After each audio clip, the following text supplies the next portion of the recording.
sa 2028 elections ni Pangulong Bongbong Marcos pagpunta dito ng Pangulo bukas. Election eh, hindi na tatakbo yan. Sinabi namin sa kanya, kani-kanina lang.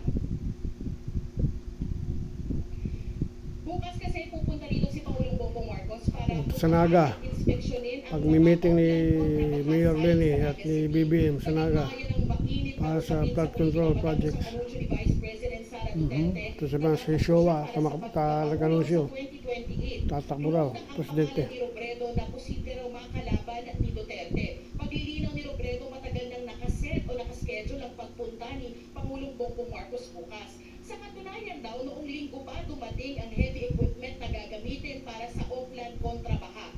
Nang tanungin si Robredo tungkol sa kanyang plano para sa 2028 elections at tungkol sa mga lumalapit sa kanya para tumakbo uli para sa pagkapangulo sa 2028, iisa ang sagot ni Robredo. Hindi niya pa raw iniisip ang 2028 elections at nakatuon ang atensyon niya dito sa Naga City. Narito ang ilan sa mga pahayag ni dating Vice President at ngayon Lenny Naga City Robredo, Mayor. Lenny Robredo.